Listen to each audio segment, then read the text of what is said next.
bonus facciate, 20 indagati in tutto il Veneto, 85 milioni di euro sequestrati dalla Guardia di Finanza tra le menti della maxi truffa, un consulente fiscale trevigiano. Pomeriggio da incubo lungo la A4, 2 incidenti in poche ore tra Cessalto e San Stino di Levenza, tra Cessalto e San Donà di Piave, un ferito grave, traffico bloccato. Tragedia di Gorgo, c'è il nulla osta per i funerali delle 2 giovanissime vittime dello schianto, cerimonie separate, domani a Ponte di Piave l'addio ad Eralda, lunedì a Oderzo quello a Barra. 18enne morto dopo l'allenamento di box, folla nel pomeriggio ad Este per la cerimonia funebre, il parroco Fate del Bene col sorriso nel nome di Edoardo. Milano Cortina 2026, Borca di Cadore rilancia la sua proposta di trasformare l'ex villaggio Eni in villaggio olimpico. Domani a Treviso il convegno I costi della giustizia con il ministro della giustizia Carlo Nordio. Antena 3 seguirà l'evento in diretta dalle 10:15. A Selvazzano e Treviso i clienti di 2 supermercati del gruppo Ali sono stati rianimati dagli addetti che avevano seguito il corso di formazione. Oggi per loro è arrivato l'encomio.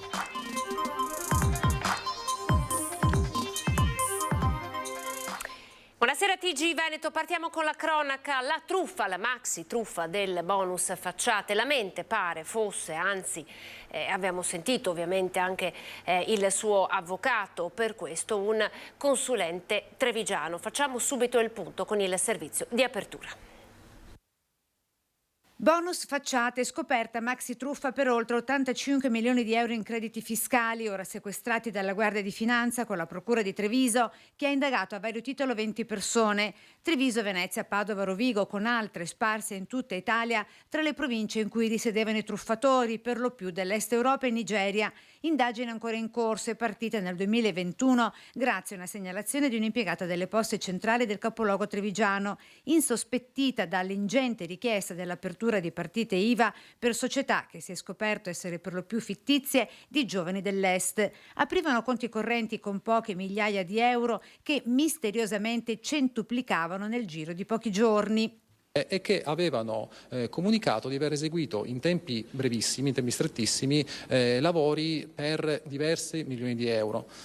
Ovviamente questo è un dato strano, anomalo, che ci ha consentito di avviare dei primi riscontri. Tra gli italiani indagato anche un noto commercialista settantenne trevigiano, già con precedenti per truffa, Giorgio Scarso, di San Biagio di Callalto con studio a Ponte di Piave. Ieri la visita inaspettata dei finanzieri. Per verificare se alcuni sono clienti del mio assistito o se non sono clienti o quali sono i documenti relativi a queste società. In ogni caso lui è completamente estraneo a questi fatti. Attivati i canali di cooperazione internazionale per tracciare e sequestrare i proventi dei reati commessi e inviati all'estero per eludere o ostacolare gli accertamenti. Appunto disporre questi provvedimenti di sequestro sulle somme, sui beni che sono stati illecitamente conseguiti e che, ricordiamolo, hanno provocato un grave danno alle casse dello Stato. Sentite questa storia: fra agosto e settembre del 2019 un 32enne tabaccaio del Monte Bellunese si è appropriato di oltre 120.000 euro di incassi derivati dalle giocate e all'otto dei suoi clienti, non girando all'erario la somma dovuta, giocandoli a sua volta nella sua tabaccheria.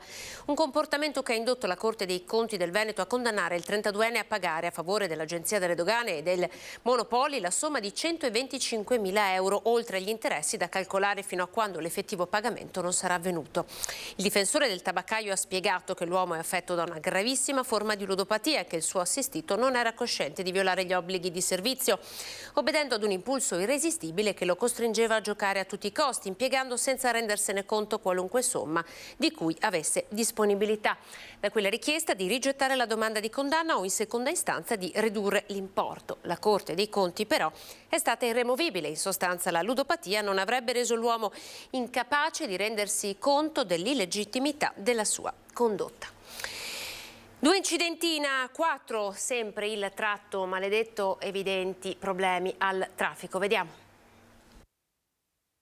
Pomeriggio da incubo in autostrada A4, 2 gli incidenti a poche ore di distanza l'uno dall'altro nel tratto maledetto in direzione di Trieste. Chiusi gli svincoli di Cessalto e San Donà. Nel primo incidente verso le 13:30 sono rimasti coinvolti 2 mezzi pesanti. Fortunatamente nell'impatto è rimasta ferita una sola persona. Sul posto sono giunte tempestivamente le ambulanze e i vigili del fuoco, oltre alla polizia stradale che ha permesso agli ausiliari di autovie di pulire il manto stradale e di togliere con i mezzi di soccorso meccanico i 2 camion dalla careggiata completamente ostruita.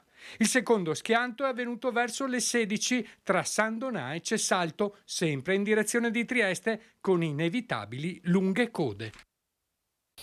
Nel Trevigiano ora sono stati fissati i funerali di Eralda e Barbara, le 2 giovani amiche morte sabato notte a Gorgo al Monticano. Inizialmente si era ipotizzata una cerimonia congiunta, ma le diverse fedi religiose non hanno reso possibile un rito unico. Dopo gli ultimi accertamenti è arrivato il nulla osta per i funerali di Eralda Spaillari e Barbara Brotto, le 2 amiche di 19 e 17 anni morte sabato notte nel terribile incidente a Gorgo al Monticano. Sarà il Palasport di Ponte di Piave domani alle 14 ad ospitare la cerimonia laica con la quale verrà dato l'ultimo saluto ad Eralda. L'addio a Barbara lunedì alle 15 nel Duomo di Oderzo, preceduto domenica sera alle 20 dalla recita del Rosario. Ad officiare il rito funebre anche il vescovo di Vittorio Veneto Corrado Pizziolo. Restano intanto ricoverati in gravi condizioni negli ospedali di Treviso e di Mestre i 2 giovani che erano nella BMW assieme alle ragazze. Il conducente, come l'amico diciottenne che era alla guida della Polo coinvolta nell'incidente, sono indagati con l'accusa di duplice omicidio stradale, un atto dovuto, ha detto nei giorni scorsi il procuratore Martani, a garanzia dei 2 conducenti in attesa che la perizia chiarisca cosa è successo sabato notte. A proposito di funerali, dolore e commozione ad Este oggi per l'ultimo saluto al diciottenne morto in circostanze purtroppo ancora poco chiare dopo un allenamento di box. Siamo nel Padovano.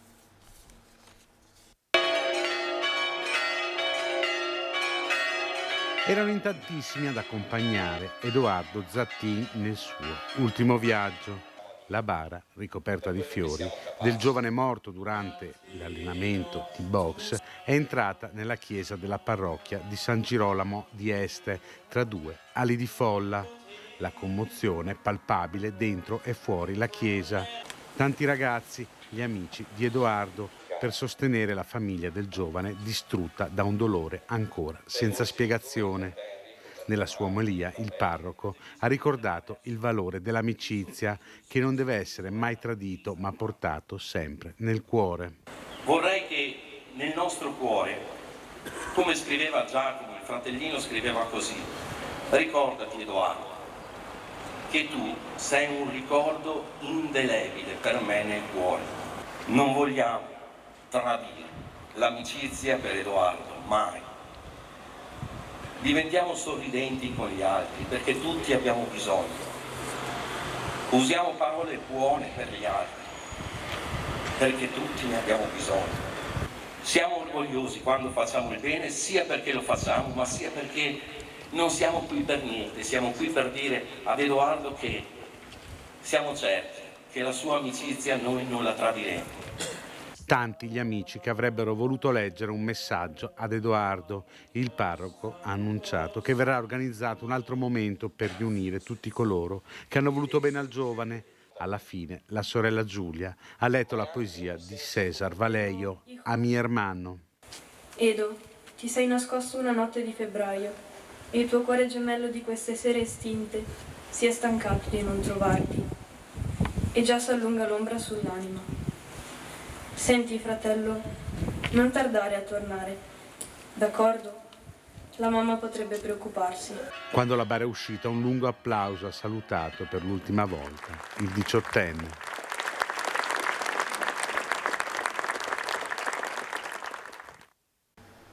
Cosmetici ed altri prodotti potenzialmente pericolosi ne sono state sequestrati a migliaia dalla Guardia di Finanza. Siamo ancora nel Padovano.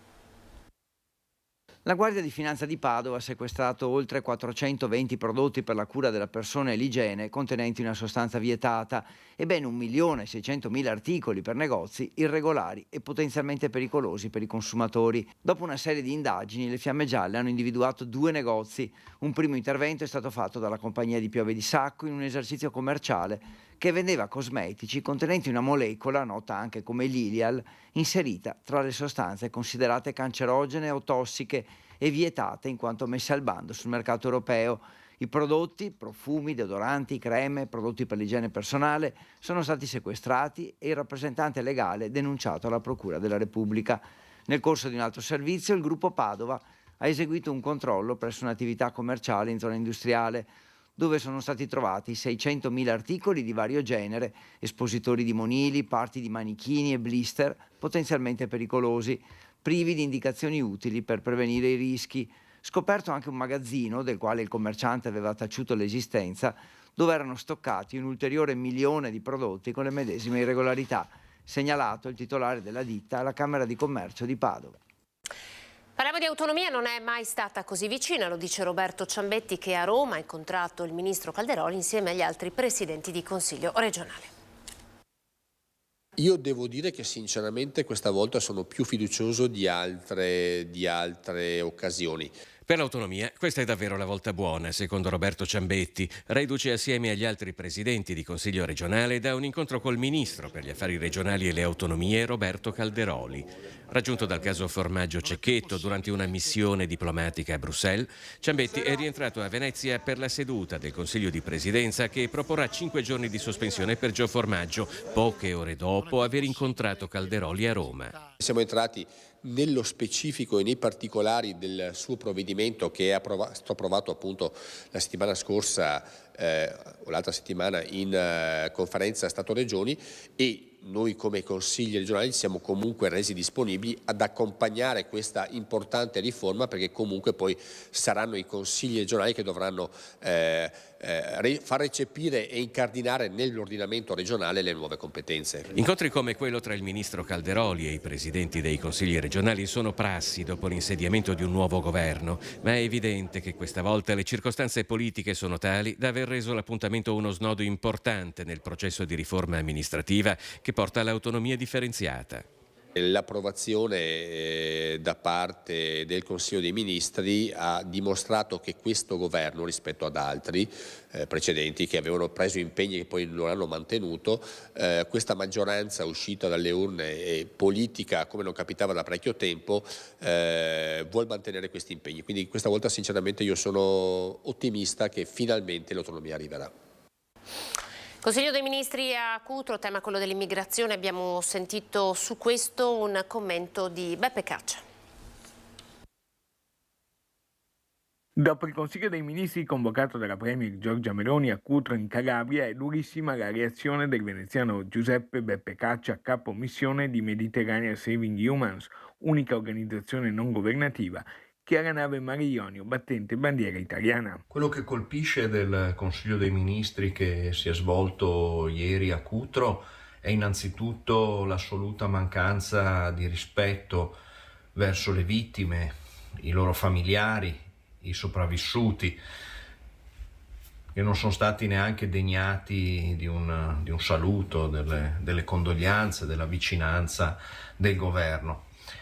Ma ciò che poi risulta proprio stridere con la strage e con l'ondata di forte emozione che in Calabria, in tutto il paese, questa tragedia ha provocato, è sicuramente quanto poi il governo ha deciso. Per Caccia esiste solo una soluzione efficace. Se si vogliono evitare stragi come quella di domenica 26 febbraio sulla spiaggia di Steccato di Cutro, si tratta di aprire canali legali e sicuri per permettere alle persone di arrivare in Europa senza rischiare la vita. Sarebbe questo il modo più efficace, forse l'unico efficace, per poter anche battere i trafficanti. Bocciato in toto il nuovo decreto del governo.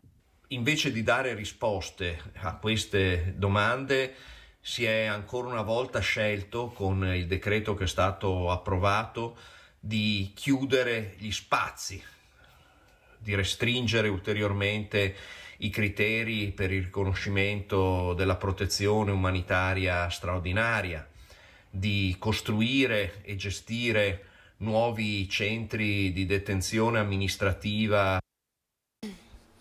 Siamo all'emergenza siccità a livelli mai visti nei principali fiumi, a partire dal Brenta, con gli agricoltori pronti a partire con turni e razionamento dell'acqua anche per l'irrigazione dei campi. Sentiamo. Purtroppo quest'anno è veramente un disastro, mai visto il fiume Vandura, che è un'arteria importante questa per la zona, perché poi dà acqua anche al fiume Grebo e più giù a Torre di Burri va a confluire nel Tergola, quindi alimenta anche questi due fiumi. Ma in questa maniera qua, con quest'acqua, non alimenta neppure l'irrigazione sufficiente per la zona quest'anno. Dovrebbe essere il periodo di maggiore portata dei corsi d'acqua ingrossati dalle confluenze a monte. Invece in un fiume come il Vandura, per la prima volta nella sua storia, appare una sorta di isoletta. Nel momento della semina e della preparazione delle terre l'acqua è fondamentale, per questo i consorzi di bonifica sono già pronti al razionamento messo in atto nell'estate 2022. Distribuendola a tempistica per le varie zone, in modo che quella poca che c'è, almeno quando c'è, si possa usare. È un bel problema perché in questa zona vivono aziende agricole e zootecniche di un certo spessore e senza acqua proprio non esiste agricoltura. Quindi siamo fortemente preoccupati. L'anno scorso avevamo almeno il sostegno delle falde, che erano piuttosto consistenti nella media, diciamo. Quest'anno siamo veramente ai minimi storici, anzi sotto i minimi storici, perché pensi che il livello della falda, che attualmente dovrebbe essere al massimo, è sotto al minimo degli ultimi 20 anni. L'acqua non c'è, insomma, e per questo si deve agire senza perdere ulteriore tempo, realizzando delle banche dell'acqua e degli invasi che potrebbero risolvere la situazione.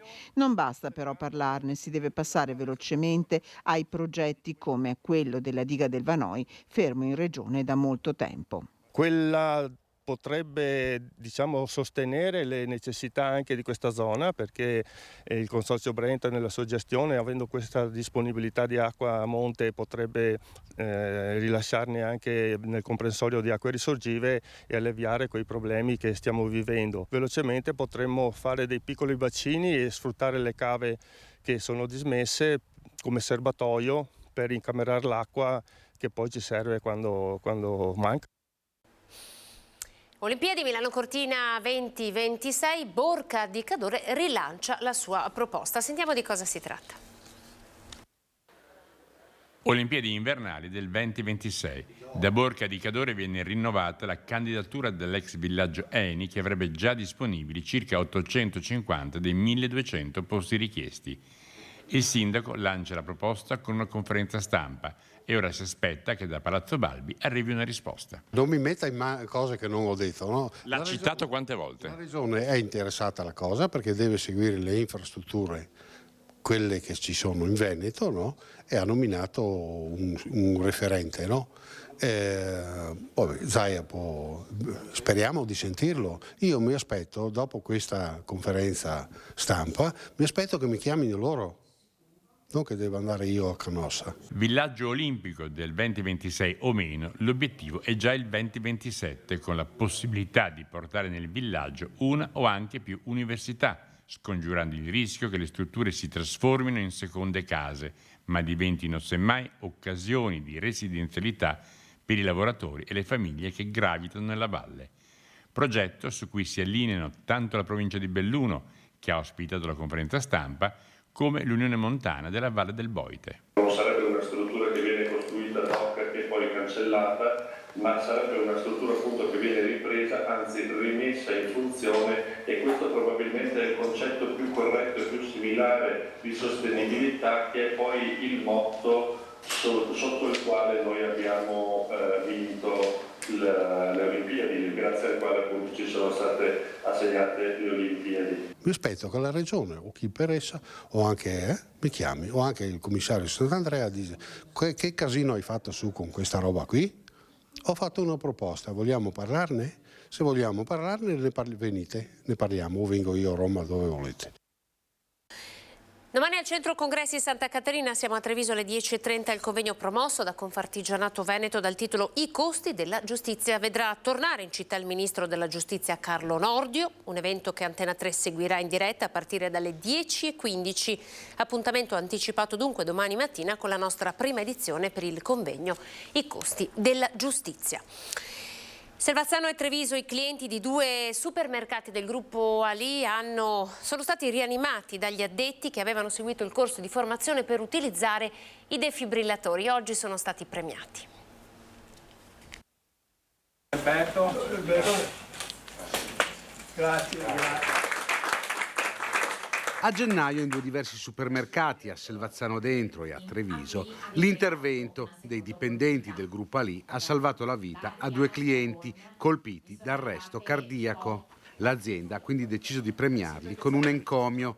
In entrambi i casi determinante la presenza del defibrillatore e la capacità dei dipendenti di saperlo usare. Noi oggi abbiamo formato circa 450 persone che quindi garantiamo la presenza sempre di qualcuno che abbia fatto il corso e quindi possa utilizzare il defibrillatore in tutto l'arco della giornata.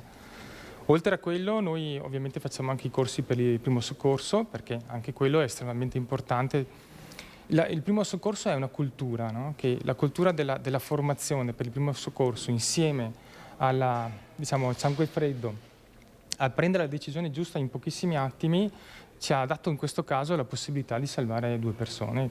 Una lettera di encomio è stata assegnata anche all'assistente capo di polizia Diego De Santis, anche lui pronto a prestare soccorso durante uno dei 2 malori. La formazione del personale e della cittadinanza è fondamentale e permette di acquisire competenze che realmente salvano vite umane. È la prima volta che è stato usato, che l'ho usato, e anche da parte dei miei colleghi. Ero calmo perché grazie al corso sapevo cosa fare. Ci fermiamo, siamo alle previsioni del tempo, dopo di noi TG Venezia. Grazie per essere stati in nostra compagnia, arrivederci.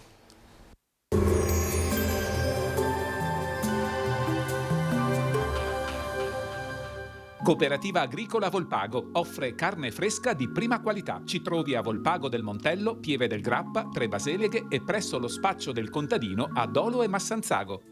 Bentrovati al meteo. Alta pressione sul nostro territorio, il tempo dunque si mantiene buono. Vediamo insieme il dettaglio di sabato 11 marzo. Sul Veneto la giornata sarà contraddistinta dal bel tempo, sarà in prevalenza sereno o poco nuvoloso, solo con qualche nebbia di notte in pianura ma in dissolvimento di mattina.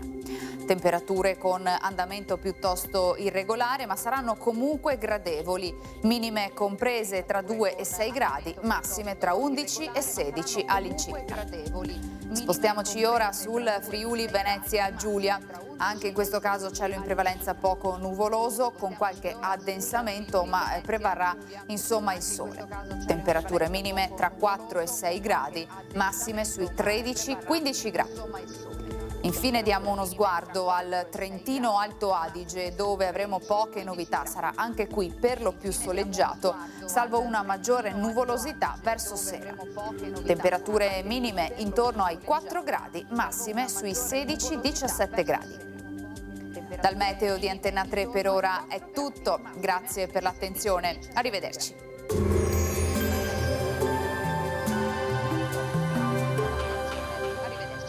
Cooperativa Agricola Volpago offre carne fresca di prima qualità. Ci trovi a Volpago del Montello, Pieve del Grappa, Tre Baseleghe e presso lo spaccio del contadino a Dolo e Massanzago.